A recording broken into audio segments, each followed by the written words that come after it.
Labas pavakarys visiems, susirinkusiems į šią jaukią biblioteką, paklausyti poetų, kurie sugužėjo iš įvairiausių Lietuvos kampelių. Mums irgi labai smagu vėl sugrįžti šį rudenį į tokį puikų ir klestintį miestą Uteną.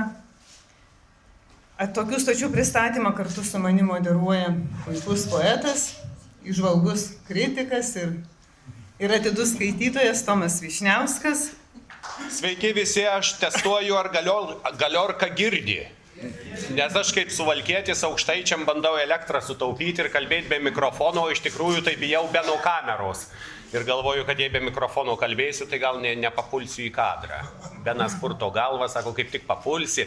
Na ir kągi, mums malonu čia visada atvažiuoti kiekvienais metais. Aišku, Diana taip gražiai pristatė ir mane, ir Uteną, ir jūs galėjote pagalvoti, kad Utena tokį įspūdį daro poetei Dianai Paklonskaitei, nes ji gyvena Druskininkuose, tie Druskininkai Dzūkijoje, kaip žinia, ten žemės nederlingos, be grybų ir apynuogių mergų ten nieko per daug nėra, tai tos 3 karvės Leliūnų apylinkė jau jai atrodo kaip materialinės gerovės išraiška. Bet aš savo ruoštų noriu pasidžiaugti, kad Utenoje dedami akcentai ne tik ant žemės ūkio, bet ir ant kultūros. Ir mums labai smagu jūs čia visus matyti, o kadangi čia susirinkom ne žemės ūkio naudmenų matuoti, o pasidžiaugti, kad mums poezija vis dar rūpi, tai reikia pradėti gražiai. Tai pradedam, bet pirmiausia norime pakviesti šio tokių stočių iniciatorių ir sielą Vytautą Kazielą pasakyti keletą žodžių. O tik ką pasidėti? Tikrai.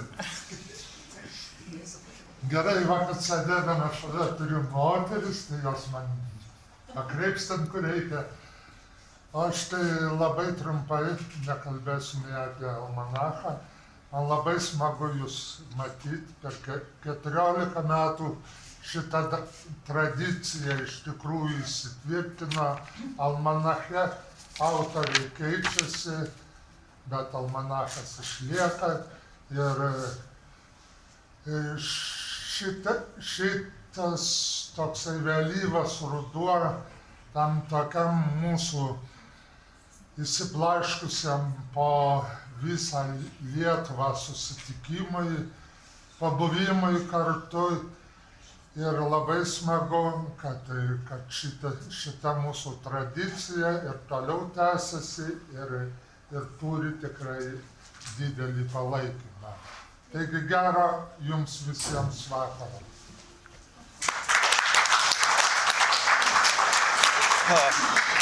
Na kągi mes čia šnekam tai apie karves, tai apie prasmingus dalykus, bet žmonės susirinko poezijos klausyti, ar ne? Tai gal metas pradėti skaitymus, ar ne? Čia, kaip sako, nors aš čia, man atrodo, apsirengus, nes jau čia tokia pusnuogė, kaip čia Tomas pristatinėja dzūkus. Tai čia dėl to, kad Utenos bibliotekoje galima pasirinkti rūbų iki pusės 3. Pasigirsiu dabar užsirengus ir tik viena žiūriu su mikrofonu likau. Tai visų prašysim paskaityti bent po porą eilėraščių. Nebūkim tokie skupius kaip Tomas, tik tai atvažiavo ir iš karto puolė rinktis visko, ko rado iš nemokamų drabužių ir paskaitykim bent po porą eilėraščių. O ką pradedam? Taip, ir mes norim tikrai poetų paprašyti, čia žmonės susirinkę Utenos Juventuso varžybas gal aukoja. Tai nėra varžybų dar. Nėra varžybų. Rytoj, čia plakatus daro. Rytoj varžybos. O tai lakstys visi galvos, oi varžybos lekiamis čia. Bet vis tiek, bent po 2 eilėraščius, tai aš kaip suvalkietis išsireikalausiu iš tų poetų, kad paskaitytų. Na ir kasgi gražiau gali pradėti šitos skaitymus, jeigu ne pernai metų laureatė. Na ir tos poetės publikacijoje lyrinio subjekto transformacijos svyruoja nuo aklo kačiuko, besigraibančios malingoj tamsoj, iki bebalsės žuvies, kuriai gera būti baltuos lelijų laivuos. Štai tokia mįslinga evoliucijos teorija. O kokia dar metafora slypi per viduriuką? Kviečiam paskaityti poetę, literatūrologę, pernai metų Atokių stočių laureatę Kristiną Poderytę.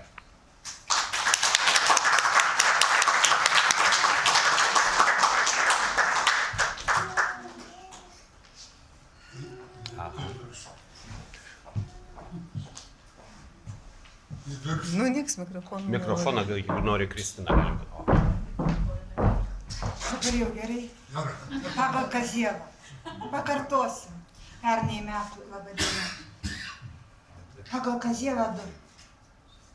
Žinai, ką dabar veiksiu? Miegosiu ir būdrausiu. Gal kas ateis į samanotą bažnyčią. Reikėjo prisiūti ją prie maldos, kurios niekam nereikia.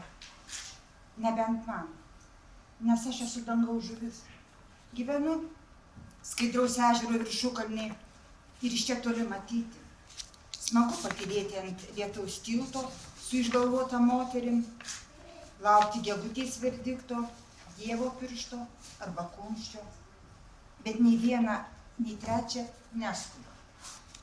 Sakyk, kiek kartų galima prisikelti, kai kūno tinklainį suvarpyta spindulių, kraujas nevirsta į vyną, žemė godžiai sugeria viską, apsvaigsta, atgirsta, jei tas pats - vanduo, vynas, kraujas ar duona, o aš esu tik bebarsi žuvis. Man gera baltuos lelijų laivuos patylėti su užgalvota moterimi. Aklasis Homerai, kuriantis karą ir taiką taip, kad net mėnulis išbąla iš siaubo. Mirtis ir gyvenimas, lygiaverčiai visatos verdiktai. Kazielai, skiriu šitą idėją. Garsiai prašau. Ačiū prie mikrofono, aš negirdžiu.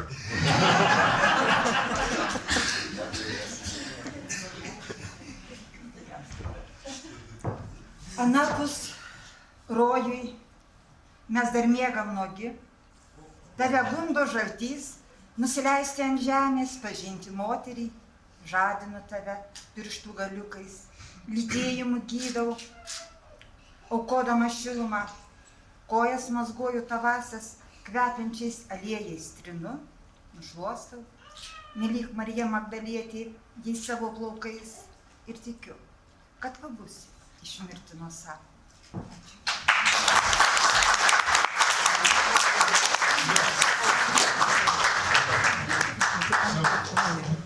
Ale žiūriu, ir aukštaičiai taupyt moka, va čia to laiptuko, nes nesusikalė medienos jau sutaupė.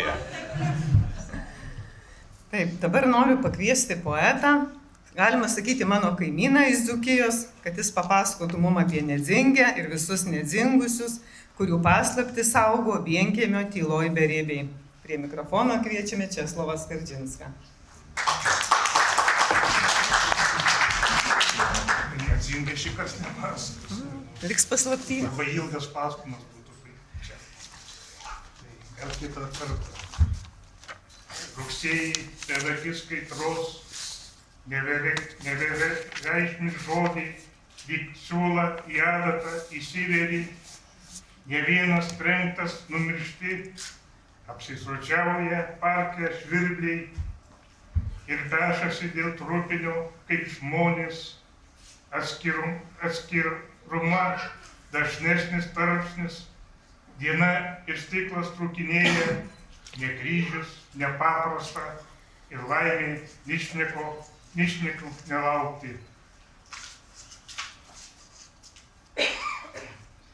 Permerkė liūtis vakar regis, gatvė buvo ir maudyklė, griaudėjo giliai, perkūnais nepirštų grumojo, o užtrukusios sausros vasarą it moteris įkaitusi, troškulį skandino, liūtis merkė neilgai, bet kažkaip metams likusiems privijo.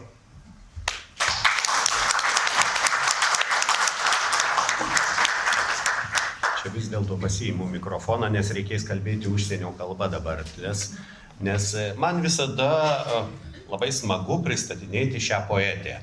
Ne tik smagu, bet ir didaktiška, nes pasimokau užsienio kalbos. Nu, ta kalba tai it varnos su kokiu baltu plūksnu užrašyta. O gal ne, gal su juodu plūksnu un baltą lapą. Va, šios aukštaičių uteniškių tarme rašančios poetės, tai čia pristatinėti turbūt nereiktų, bet dėl viso ko jau ten pristatau ir kviečiu prie mikrofono poetę Reginą Katinaitę Lumpickienę.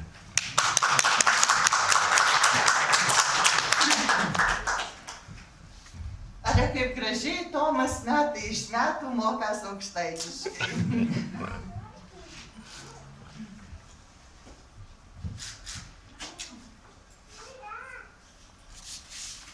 Nepraeis mano kalba šių dienų čiščiaus.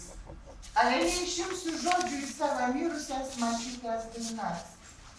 Nešdrausiu susėdam šnekėtis tarmi. Nes ar matysiu, kad šnekojši tiek daug svetimą kraštą žodžių. Abejnis liudija mūsų gyvenimus, mūsų istorijų.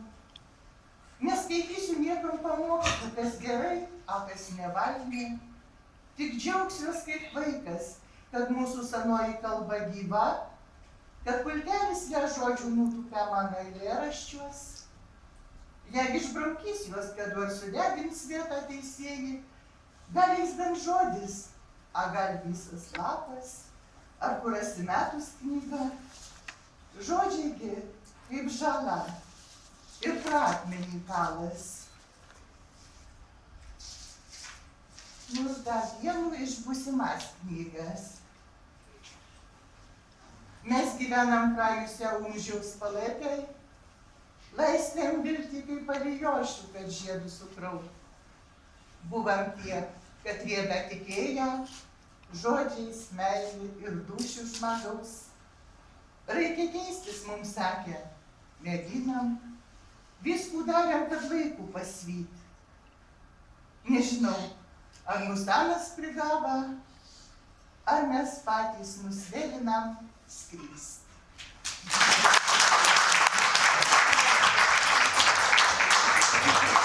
Kažkada viename savo eilėraštyje Regina rašė: rašyk apie meilį durnelą, jei mirtis ką ir bijo, tai tik jas. Bet pasirodo, yra eilėraščių ir apie mirtį.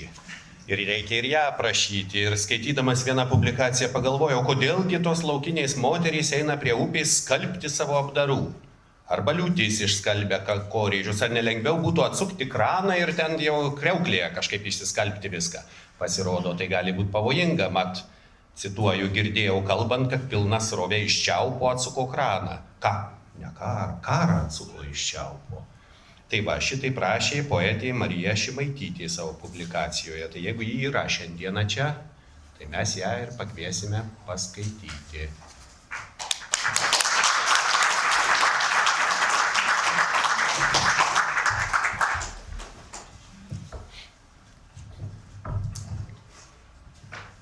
Sveiki. Tai aš paskaitysiu porą eilėraščių, kurių nėra mano. Mylėti. Vaikščioti po žemę, kurie dar tik sutiksime žmonės, kuriuos mylėsime. Kai kas sako, kad šis jausmas apima žinojimą, kiek šaukštelių cukraus dėti į kavą prieš atnešant į lovą. O kas jei suklysi?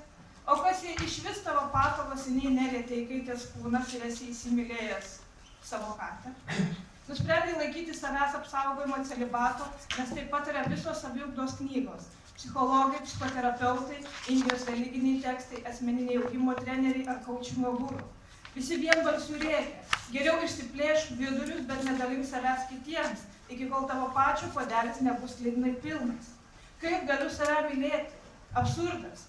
Kitas šalia manęs yra betarpiškai nuostabus kūrinys, todėl krysiu jam po kojomis ir tapsiu vergu, nes baimė. Ne vanduo užpildo kūną, o baimė būti pamestam. Baimė būti netobulų kito akyse.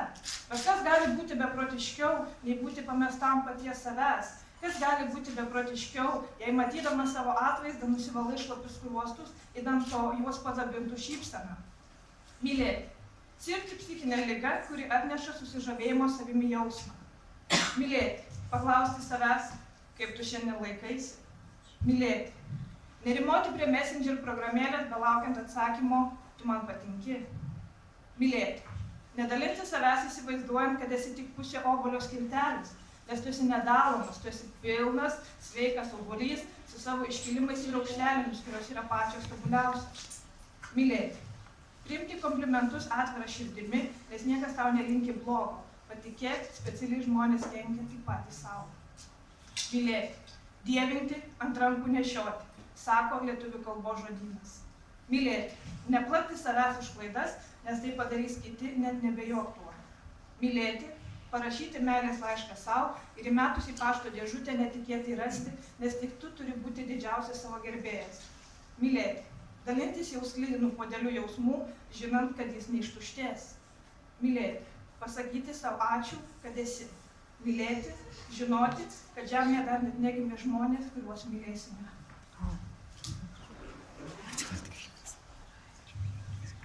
Ir antras. Deficitas darnos šeimoje. Ne deficitas pinigų psichologui. Deficitas alaus Bukovski bokalui. Ne deficitas gėlės išlietų žodžių. Deficitas šiltų apkabinimų gruodį. Ne deficitas plagijuotų kalėdinių sveikinimų. Deficitas per karą ramių naktų. Ne deficitas kojų protezų. Deficitas dantų burnoje. Ne deficitas vingių smegenyse. Deficitas, kur statyti automobilį. Ne deficitas būsto paskoloje. Deficitas gauto atlyginimo. Ne deficitas, kurį išleisti. Deficitas maisto šaldytuve. Ne deficitas kilogramai ant pilvo. Deficitas drąsos prieš tėvą. Ne deficitas traukti primą už kampo. Deficitas pasakyti komplimentą motinai. Ne deficitas vestis namo skirtingas moteris. Deficitas žemaitį lengvų kaimo darbų. Ne deficitas languotos karos. Deficitas sruogai skanių kotletų. Ne deficitas dievų miško. Deficitas mačernių jaunystės dienų. Ne deficitas rašyti apie didžią gražią sielą. Deficitas būti gerų žmogum. Ne deficitas juoktis kitam už akių. Deficitas nuoširdaus tikėjimo Dievu. Ne deficitas kiekvieną sekmadienį lankyti bažnyčią.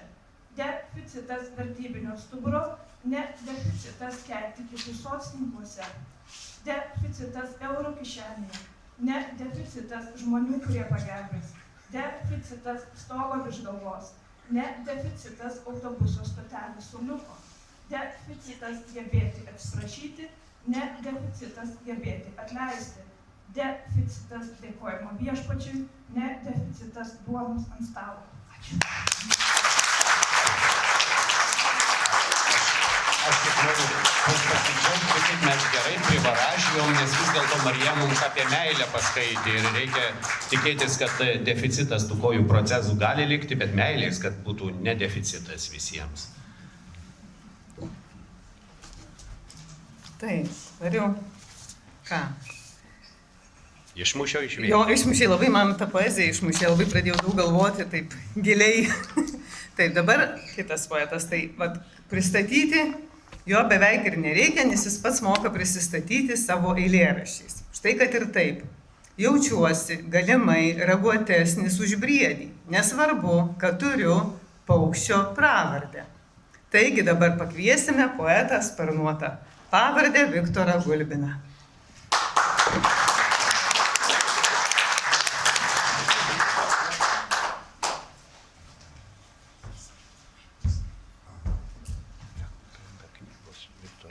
Kodėl vyrai nesiklauso?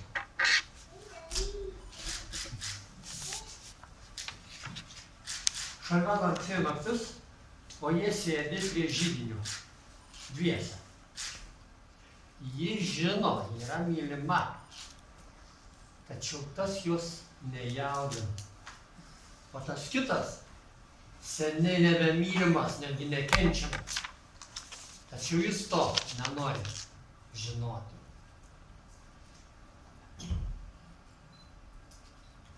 Apie gimimą.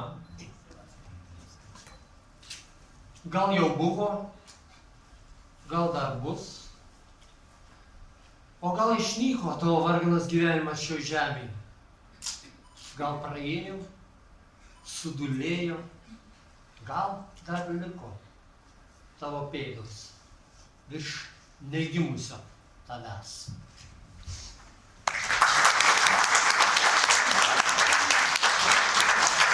Ačiū Viktorui. Nežinau, ar poetė iš Molėtų šiandien čia atsivežė plaktuką.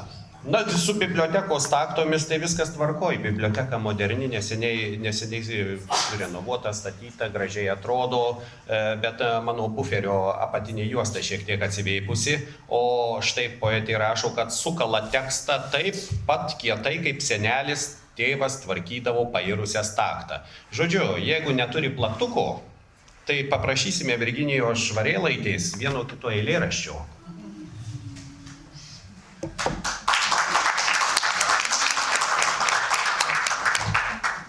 Labas vakaras visiems. Ties 50-mečių supratau, kad moteris aš esu labai neūkiška. Bet šiandien skaitysiu ūkiškus tekstus.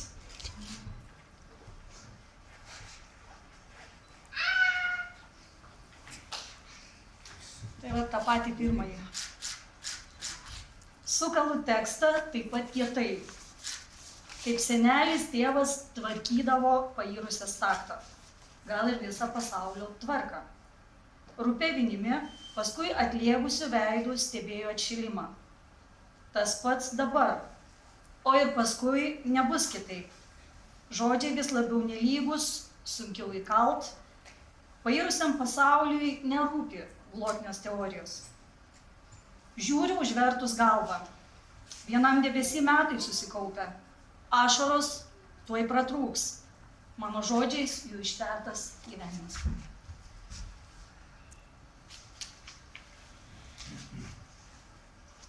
Ir apie gražias moteris. Gražios moteris ir gražūs žodžiai vienodi. Aptakios formos, naivumas, lygiai. Tikiesi, kad grožis išgelbės pasaulį. O grožis toks negražus. Sopa nuo jo, kaip rafinuotai beglostytų. Nieko negelbsti formos, už kurių negali užsikabinti. Tik slysti ir slysti į dugną. Iš ten neverta kalbėti, kad viskas bus gerai. Gražiausia, jei visus įtrūkimus tavo nugarą estetiškai pridengs. Ačiū.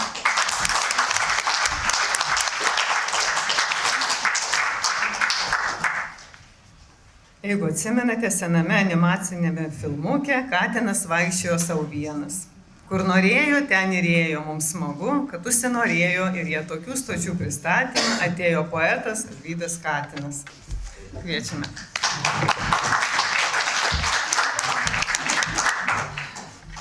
Na, kadangi literatūrinis vakaras prasidėjo kalbomis apie žemės ūkį rimtomis, žemės ūkio politiką Aukštaitijoje ir Dzūkijoje, tai eilėraštukas Trąšos. Apsėjai sielą dangaus kultūromis. Prastai sudygo, menkai sužėlė, matyt, trąšų pritrūko. Nugvelbė derlių draugai, nedraugai, pavėžinti grįžulą ratais. Bala jų nematė, nors sužinojai, kaip sieloje kaupėsi trąšos. Ir dar vienas, bet kuris vadinsiusi taip, kad reiškia mintys, kai nekimba žuvys.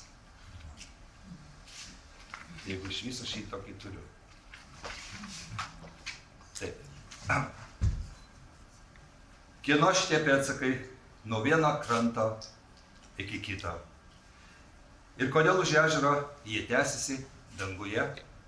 Matyti, kad keliauta basomis, nes pakrantėje paliktų šešėlių batus, matuojasi medžiai, tik Dievas. Tikrai tik tai jis taip galėjo pereiti Aukštaitijos ežerą, nevėdamas valčių. Ačiū.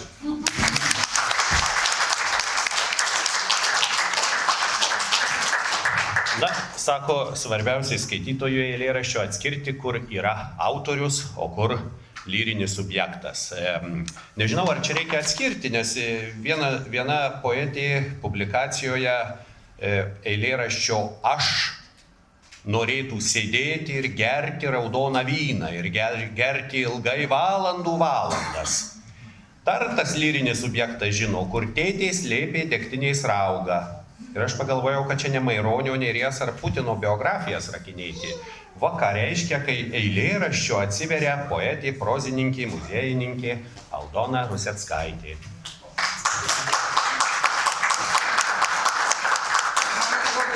Padot ranką. ką, čia nėra laiptelio. Ačiū. Pagalvojau, kad mikrofoną paduot būtų greičiau buvę.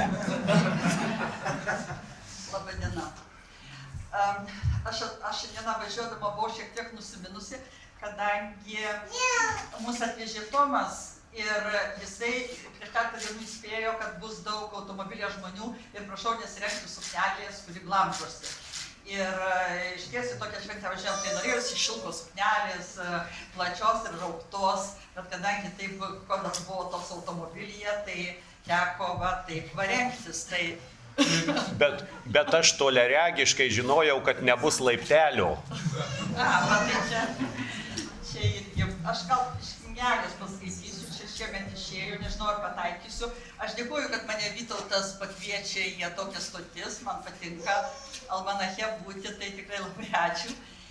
Ir Utena man kažkaip nėra tolima, kadangi retsykiai iš čia atvažiuoju. Ar aš galiu paskaityti 3 tekstukus, ar jeigu neleisi, tai neskaitysiu? Čia Tomas neleistų kaip skubas, aš tai Nes leidžiu. va vyrai labai sutaupė, jie labai trumpus skaitė. Taip. Tai jeigu mes sudėtume laiką, Žinoma, Aš kaip suvalgietis net savo laiką galiu atiduoti. Ne. jau melagis koksai savo laiką atiduos Tomas. Taip, aš norėčiau vieną Bet man paskaityti, dirbti reikės. tikrai jo nėra.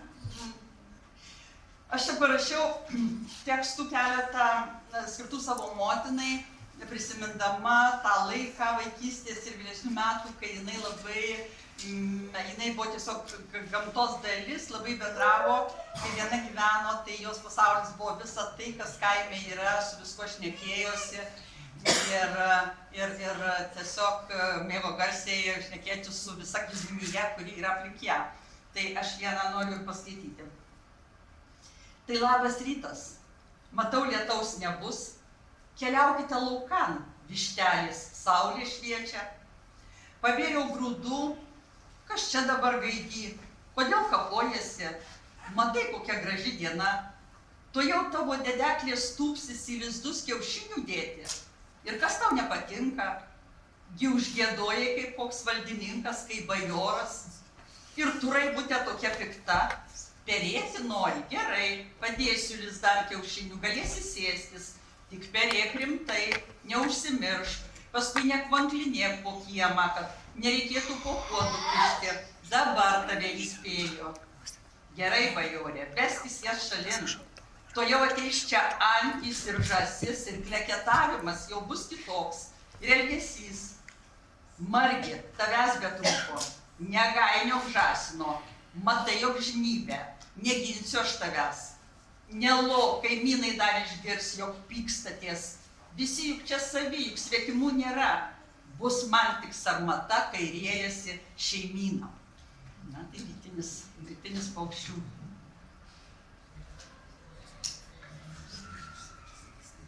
Kai tu mane vedėsi per vasaros pievas, per aukštus žolynus, kuriuose knibždėjo gyvybė, aš bijojau sugriauti jos namus, užmint mažą zuikelį ar išspardyti griežlės lizdą, bijojau, bet tu mane drąsinai eiti, kartojai, gyvybė pati save saugo. Žinojau, jog artėjam į rudenį, štai užkopsime ant to piliakalnio ir dar ant ano, tada nusileisime ir tu man parodysi jau ruduo ir išskrenda paukščiai. Tu jų nesužeidėjai ir kiškeliai po laukus tebelaibo, o mudu į rudenį. Tuojau po anuo medžiu jums skristi kaštonai, o ten riešutai atversime kišenes ir jos bus pilnos rudens. Bet kai žiemą atsiminę ieškosime derliaus, kišenės bus pripustytos šiaurės vėjo, tirpstančio sniego, kuris jau čiurlens link pavasario. Tik tavęs negalėsiu surasti, nes laikas pagauna visus ir įkalina amžinybėje. O man atrodys, kad daugiau nieko nėra, tik lakus laikinumas. Bet aš tą trečią paskaitysiu. Taip. Žinoma. Tikriausiai norėčiau būti jauna moteris, parašyti pirmąjį naivų romaną apie meilę, kurios dar nepažįstu, apie mirtį, kuri niekada neištiks, bravūriškai elgtis, didžiuotis tuo romanu, pasitikėti savimi, kokia esu nepakartojama, talentinga, vienintelė, dar kalnus nuversiu, gausiu premijas, būsiu garsi. Klausau tokių moterų, vienos, antros ir trečios, laimingos. Užtat ir norėčiau, kol nepažįstu meilės, kol nemačiau mirties. Ačiū.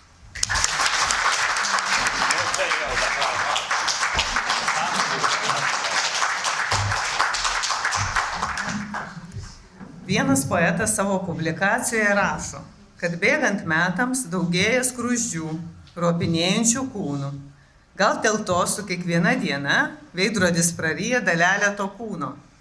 Tai pakvieskime poetą, redaktorių, leidėją Vytautą Kazielą paskaityti savo kūrybos, kad skaitytojai suprastų, kad tai poezija, o ne kokia Darvino teorija.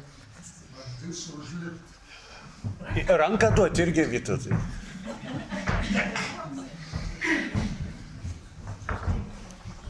Nežinau, gal dėl tiek, kiek skaitysiu, neverta. Buvo ir lipta šitą, kada Diana čia pacitavo mane. Taip. Net aš žinau, ką cituoja. Tai negalvojau, kad man reiks lipti. Tai kad neklausai, kalbėjai. Nu. Iš vienos pusės Moterys gražios kalbina, tai jau. moteris, iš kitos pusės kunigas. Tai ką Tai tu va, žinai, ką čia gali girdėti? Ne, tai pirmą į vieną pusę galvą krypto, paskui Jau jau į kitą vėl. Ja.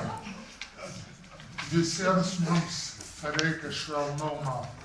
Netgi patiems atšiauriausiems. Tik kažkodėl tu tuo netiki. O šiurkščiai žodžiais slėpiesi, o šiurkštus delnai suspaudžia akmenį. Tavo akimis žiūri žvėriukštis, tavo lūpomis kalba vienatvė.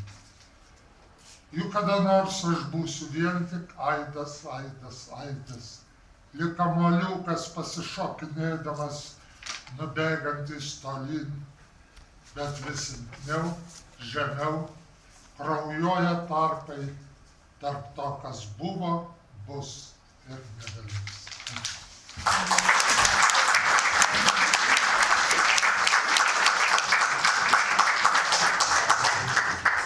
Ale aš galvoju, Vytautas suvalkietiškėjo kažkaip.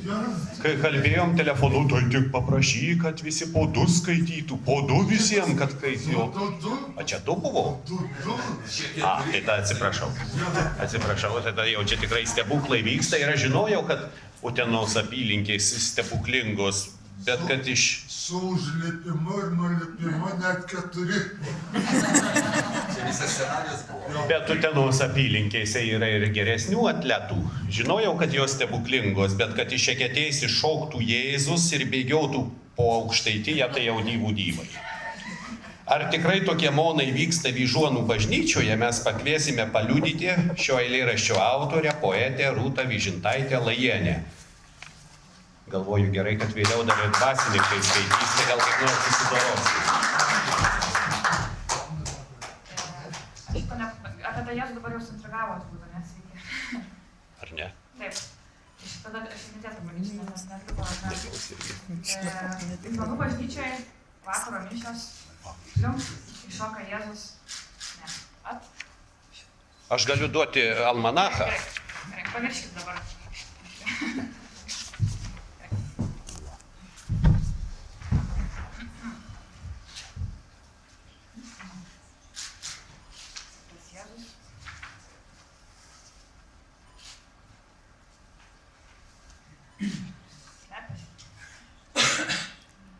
Tai jis iš Eketės lengvai iššoka, o iš puslapio netaip lengva. Taip. Sausis. Vyžuonų bažnyčiai vakaro mišios. Užšalo apeigų vynas, Eketė ostijos formos, pliumpt, iššoka Jėzus, bėga per mėlyną Aukštaitiją. Ir dar porą inspiracijų aukštaitiškų. Irgi iš šitam krašte. Galėčiau skaityti, nes kažkaip... Lėčiau? Aš paskui Jėzų bandžiau. Tai Jėzus greitai bėgioja, tai... Žemės. Čia tik Vytautas lėtai laipioja, o Jėzus tai greitai bėgioja. Jėzus nesiekė, ne? Jo, kad prikals. Gerai, Luokėsos ežerui, čia 43 km į pietvakarius Molėtų kraštas. 30 metų gyvenu polinėje gyvenvietėje. Poliai iš kaulų, vanduo iš kraujo. Kartais archeologai pasilgę iššūkių neria gilyn, ieško ko naujo, randa 20-ojo amžiaus keramikos šukių. Antra inspiracija iš šito krašto. Nuo Avilio ežero, čia irgi netoliesi. Laštas šermukšniais pašūta vasara, varva per kojas gandro, vos ant pažvelgia jau tampam broliais, peizažų bendro. Atmintis mūsų motina, tėvas, kas kartą kitas, tai melstos jūros, jokos dykumos su rainelėmis kitas. Vaikis ant dviračio, miestelio pranašas, mina pro laiko sąnašas, ten kur pasuks, ten bus ir kelias, atsargiai važiuok, saulė įstiprinus velės.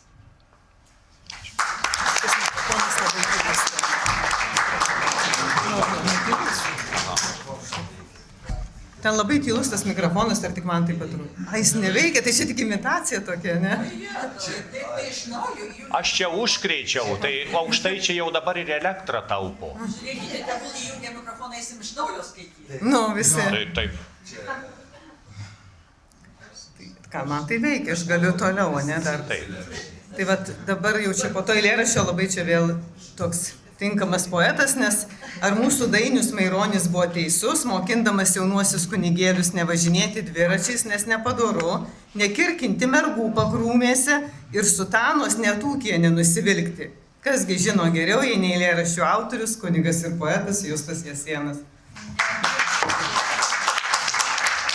Kirkino Maironis tas Įdėti su kitos lyties į patalus.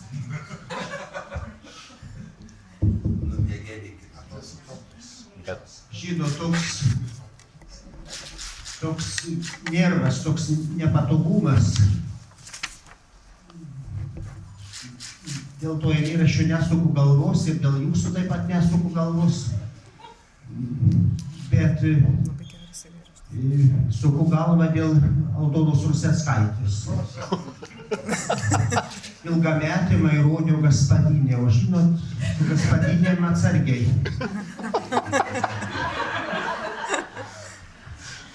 Užsikimša ausis. 17 metų toj sistemoje dirbo, tai buvo visokių komedijų ir tragedijų, bet kitais metais papasakosiu. Maironis tautos dainius duoda pamokinimus klierikams. Dar spėjo perspėti tarpdury, kai tieburių išvirto tiesiai gatvėn.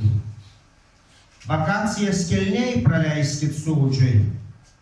Nevažinėkit dviračių nepadoru, laikykitės po du pamaldžiai, nekirkinkit mergų pakrūmėse, sutanus net ūkyje nenusivilkit, prie stalo taipgis būkite su ja. O kaip tada mėšlais pasmėrus prie šventųjų altoriaus pasirodyt? O ką jis pats salonuose su Kauno damom daro? Kasgi čia rūpi, kam nebesupaisysi, bus taip, kaip turi būti.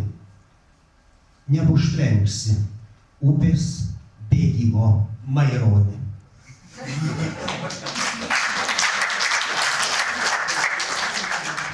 Ir paskui dar vienas eilėraštis, kažkaip sužavėjo Macijausko albumas Lietuvos turguose, varčiau ir visi Žemaitijos ten visokie siužetai, Seda, Mažeikiai, galvoju, nors vieną nuotraukėlę iš Panevėžio, kad būtų.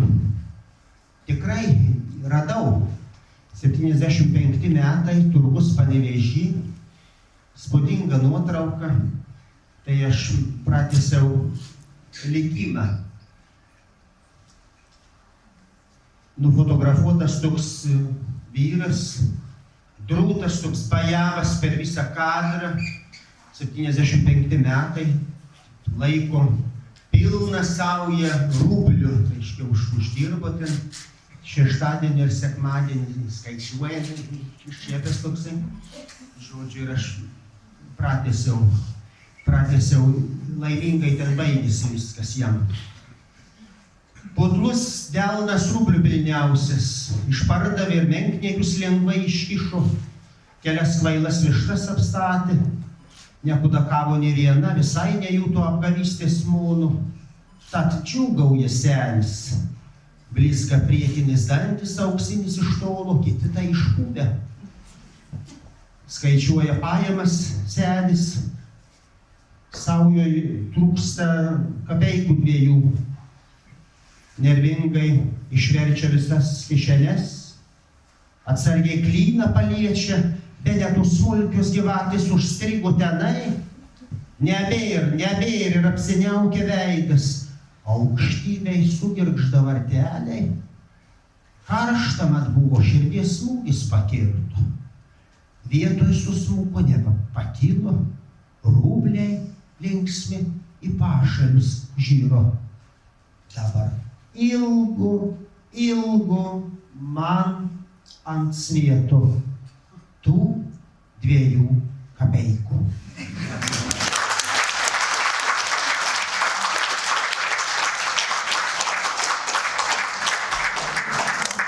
Kartais tos 2 kapeikos menkniekis yra svarbiau koks nors glėbys. Ir aš suprantu, kad, cituoju vieną poetę, jūros ošimas lyg raminantis vyro glėbys. Tai kodėl reikia, vėlgi cituoju, palydėti saulę įbridus į akmenis. Ir va šitą painiavą išaiškinti, padėti skaitytojui apsispręsti po bangas ar po akmenis, braidyti efektyviau, mes ir pakviesim publikacijos autorę Rūtą Suchodolskytę Neniškienę.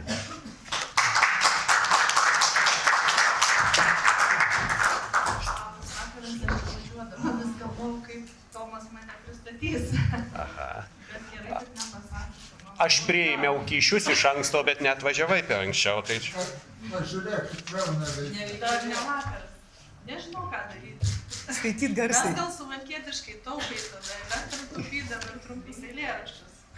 Tai tarp to jūros ošimo ir vyro glėbio yra susigrąžinti švelnumą. Susigrąžinti švelnumą ištaškytą po prisiminimų balutes, svetimus užvalkalus, namus be langų, kol kiti tirpdo vakarą sniegą.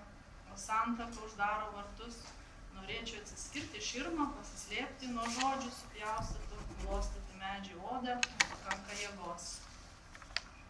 Jonvabalį rudenį, švieselios guminių batų ir paspirtuko ratų, mirksi rudens nukritusio šusny, nematomas pasidarbavo vėjas, o mes važiuojam tuščiam amfiteatre, užsižiebia vilties žvakutė, medinio angelo su paukšteliu ramybė. Kadangi jau esu Utenos krašte, čia atokinėdama iš Svėdasų persikeliu į Anykščius, bet per atokias stotis visada atsiduriu arčiau savo mamos šaknų gimtinės, nes Likmenis Utenos rajone yra mano mamos kaimas ir ten uteniškių tarmė labai gražiai pereina į vilniškių ir turėjau tokią tetutę, kuri man sakydavo, vaikel būna apie tave, kad insminslyju, išėjai. Bet prieš tai daug kur buvai, lyg amžinybės laiškanešė, visą kaimą apjuosus mezginiais, dalinai, kol kraujas išbalo, nebeliko nei siūlo, visą kitą sudegė suknis. Vis dairausi, gal išvysiu langę mezgant koją, pirkioje prakvipusioje svogūnais, bet deja, jau nebe, tik žvakelę galiu papuošti tavo išėjimą. Tai gal taip taupyti.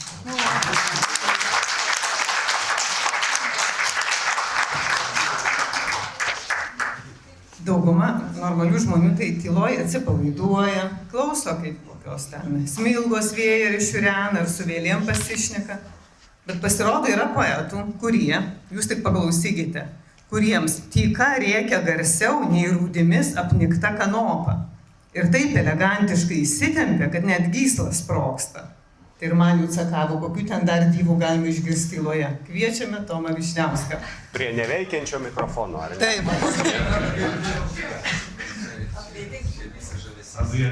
Neveikia. Ai, ir neveikia. Taigi pasiimk šitą dienas. Teisingai pasiimsiu iš dienas. Vienas aktorius mane mokino, kad einant prie mikrofono svarbiausia pasitikrinti, ar užsegtas klynas. Jau pradėjau nuo klyno, dar Aldona važiuojant sakė, kad aš erotinius eilėraščius rašau, tai aš dabar paskaitysiu, kad įsitikintumėt, kad ten sekso visai nėra. Šitie, dar jis bus eiliuotas, nes sakot, jūs šie jauni poetai, aš matai pretenduoju į jaunus, nors jau barzda žila. Sako, jūs jauni poetai, tai ten Maironio neklausot, nesugebat net Saulė su pasauliu surimuoti, tai aš pabandžiau pasimankštinti. Tai kaip susirimavo, tai taip ir gausit dabar. Šitie žvaigždynai be kranto. Atsiribokim, kad viską, kas prie ribų nepripranta, vietoj žiedadulkių viskį. Lieja tarp dviejų kalvelių, krūtį marytės sapnuoja, krūtį, kurią nelegaliai nosim baksnodama kuoja, svarsto, kur meilė, kur ego, kur pažinimas nebuvęs. Tarsi bedugnien prasmego, prie pat stenelio liežuvis, prie pat žvaigždynų, tik valtis. Valtyje raidės begėdės, kojoms lėtai ima kaltis, iltys, neliks, nepaeidė. Vyra į dulkės orgazmas, ar pasiliks bent lašelis, menkas, tegul ir beprasmis, smėlyje galvos, pro šalį. Reikia dabar kažką sakralesnio, nes paskui tikrai visi pagalvos, kad tik apie krūtis rašau. Tai dabar apie geišas tegul būna. Pasirink, kas esi, pasirink. Keleivis ar kelias, krankteli varna, skrajojanti begalę metų. Nesirinkęs esu, fosforą iškvėpusi žaltvykslį, lydeka stiklinėmis akimis ant trofėjų sienos, beribis apvalkalas, be krypties ir žingsnio apraiškos. Mūšio korespondentas sudėręs atsitiktines naujienų skeveldras, apysočiai krankliai, tie gyvena dar juodžiau. Vangiai mano vidurius lesa. Išsitiesęs esu kelias, neataušęs kelias. Tas, kuriam geriau neduoti valios. Pragaištingas kelias. Varnos palaikai priskretę prie asfalto. Ir tik vienas sparnas pasiplaiksto vėjyje, nelyg nužydėjusios geišos vėduokliai. Ačiū.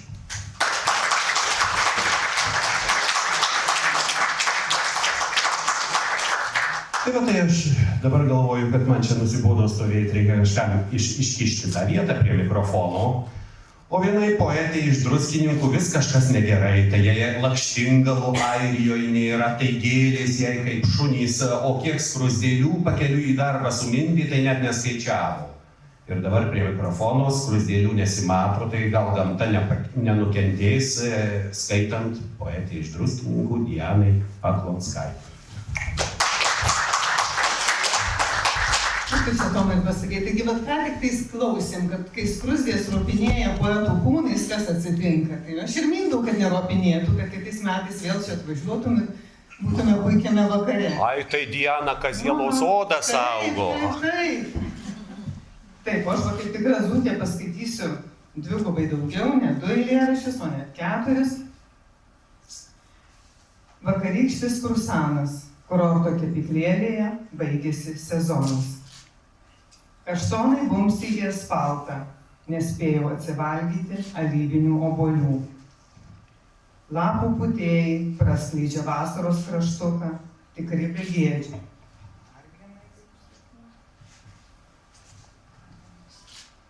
Ant jiesios kranto neišdrįstu pašokti, medžiai be lapų. Ačiū.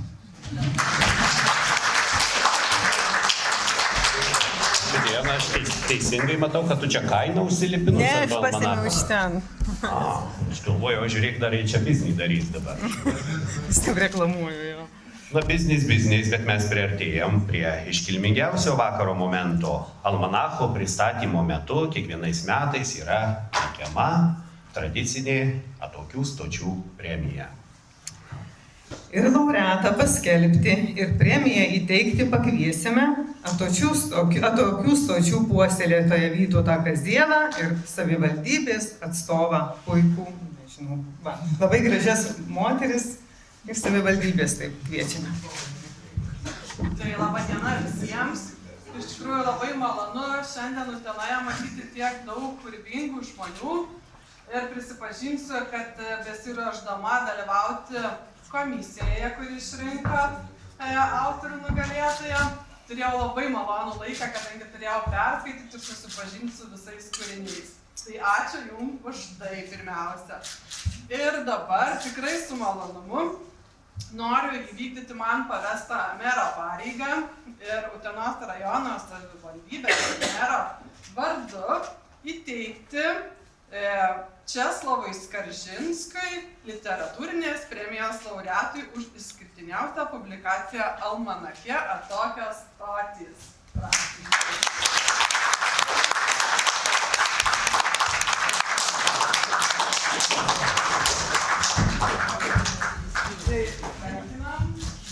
Tai įkvėpimą, kūrybiškumą ir lauksim daugiau naujų kūrinių. Tai sveikinam.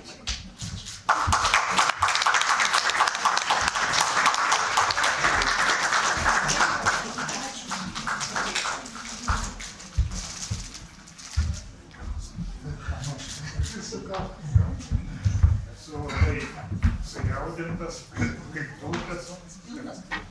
Šitą pagerbė mane aukštaičiai. Esu ne kartą buvęs Utenoje, žinoma, labai seniai jau. Ne taip seniai žali. Kai yra prieš porą metų poezijos pavasarį čia skaitėm savo eilėraščius, o taip tai labai seniai jau. Šiandien atvažiavęs klausiau mielo Vytauto, kur čia tos ąžuolas yra, kur kadaise buvo sovietiniais metais Smetonos garbei pasodintas. Pasirodo, va čia šalia visai, didelis jau ąžuolas, tada nedaug, toks maždaug per pusę, buvo tie sovietiniai metai, nebijoju tada pasakyti, pasirodo, čia Šiaulių sąjunga, tai stovai pasodino.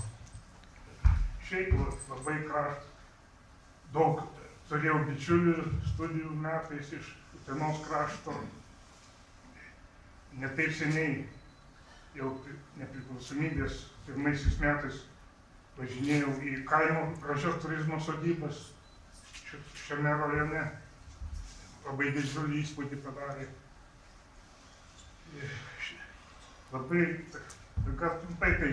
Labai dėkoju Jums, mėly aukštaičiai. Dabar tapsit man mylimiausi žmonės. Atsiprašau, čia į Suvalkiečių yra, jeigu ką, tai čia taip. Aš suprantu, kad šeimininkam pameilikauti reikia.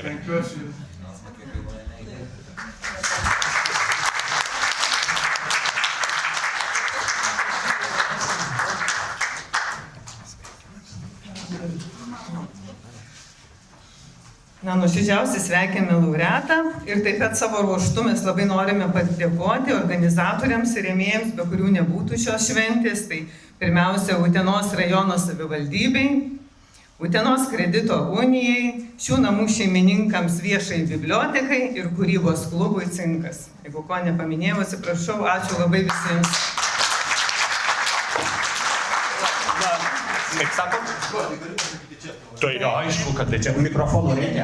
Aš bijau mikrofonų. Čia atvažiavo, nes Genefeba iš Merkinės, iš tikrųjų, tai labai gražiai, kad jis yra pasakęs Algimantas Liguta.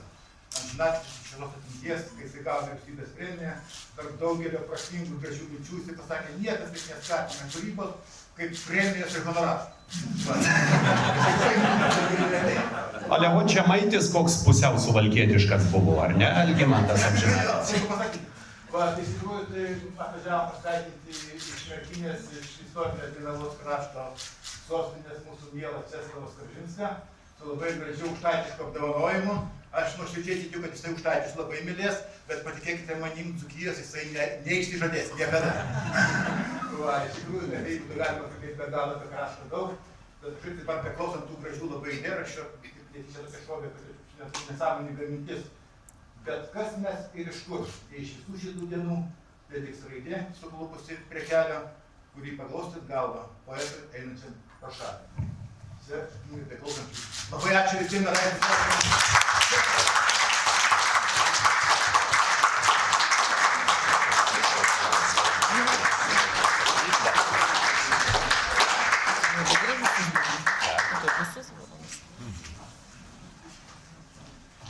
Na, aš iš tikrųjų dar žiūrėdamas į tą gražų uzboną negaliu nepasidžiaugti vis dėlto Vytauto Valiušio meistriškumu. Vytautai, jūsų uzbonas darytas? Ne? Ką? Tai aš susimaišiau, bet vis tiek Vytauto Valiušio uzboną reikia pagirti, kaip ten bebūtų, ar ne? Čia aš bandau tempti laiką, nes man labai čia patinka pas jūs būti, bet visi gražūs dalykai kažkada ateina į pabaigą. Na ir mūsų šitas vakaras baigėsi, visi jau viską išskaitėm, jau dovanas atsiėmėm ir tai padainuos paskui. Vytautai, ko čia maišot dabar scenarijų? Aš čia dabar jau žinai. O ką tu dar jau dainuot reikia? Nu, tai aš noriu padėkoti visiems čia susirinkusiems, palinkėti, kad poetinis žodis šildytų juos žvarbiais artėjančios žiemos vakarais, palinkėti, kad Juventusas laimėtų ypač prieš Lietuvos Rytą, Žalgirį gali pralošti, pala nematė, žinai. Lai būna daugiau šviesos visų jūsų akyse, širdyse, žodžiuose. Viskas jau, Vytautai, nebent norit kažką pasakyti. Bet man aš visiems pasakau. Autoriai neišeina, bendrai nuotraukai sustojam, o skaitytojai eina knygų pirkti. Nes va, ir Česlavą Dalelę galit parsinešti namo vakarais paskaityti, ir kitų yra tokios stotis. Visas lėšas vėlgi surinktos eis paramai Ukrainai. Žodžiu, dėkui visiems, kad buvot kartu, kad jūsų, kaip visada, tiek daug, kad jūsų akys šiltos ir gyvos. Ir manau, kad ir aišku, noriu padėkoti labai savivaldybei, kuri be jos ir šito renginio turbūt nebūtų, arba būtų jis daug liūdnesnis. Taigi ačiū Jums visiems ir gerą skaitimą, gerą vakarą. Ačiū. Jau galiu išjungti mikrofoną iki pasimatymo kitais metais.